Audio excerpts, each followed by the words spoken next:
Dumako naman tayo sa sitwasyon sa paligid ng Quiapo Church kung saan hinihipitan na ang seguridad para sa traslasyon bukas. Ang detalye sa balitang pambansa ni Bien Manalo ng PTV Manila Live. Bien?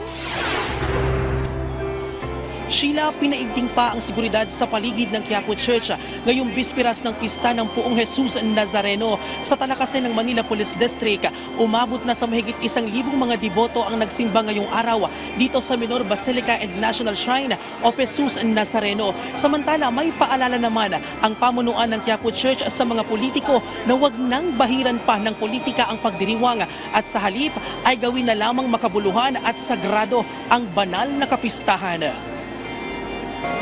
Puspusan ang ginagawang paghahanda ng pamunuan ng Quiapo Church, pulisya at maging ng mga volunteer ngayong bispiras ng pista ng Poong Jesus Nazareno.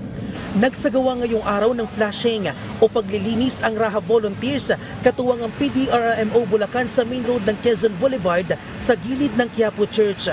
Dito kasi itatayo ang medical station na magsisilbing mini hospital ng DOH at Philippine Red Cross. Dito po natin gagamutin yung mga ating mga debotong na kailangan ng medical attention, yung mga nasusugatan, dito po natin dadalhin. May nakaantabay na ring ambulansya at quick response team sa labas ng simbahan. Nakapwesto na rin ang metal scanner at x-ray machine sa Villalobos Street, ang main entry point ng mga deboto papasok ng simbahan. May mga barikada na rin sa paligid ng simbahan.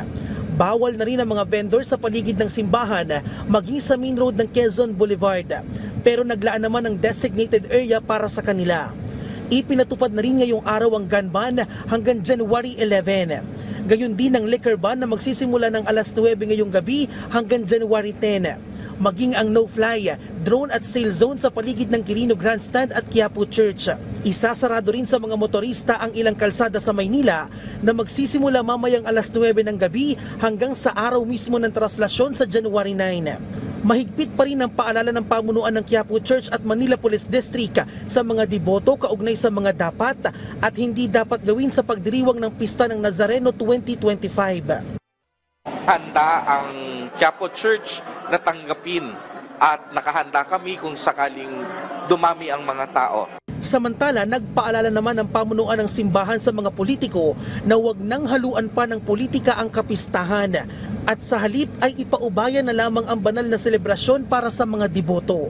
Ang pakiusap lang natin, huwag bahira ng politika. Sana yung isang araw na ito ay ibigay na natin sa mga deboto para sa kanilang pagninilay.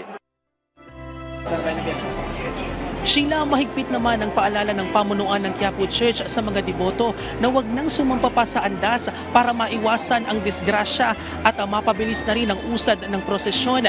Samantala, Joshua, nagpapatuloy pa rin ang misa dito sa Quiapo Church at sa ngayon ay wala namang naitalang anumang untoward incidents maliban na lamang doon sa isang babae kanina na biglang nahilo, natumba, nag-collapse at nagkaroon ng bukol sa bandang noo na agad namang sinakluluhan ng ating mga quick response team dito sa Quiapo Church.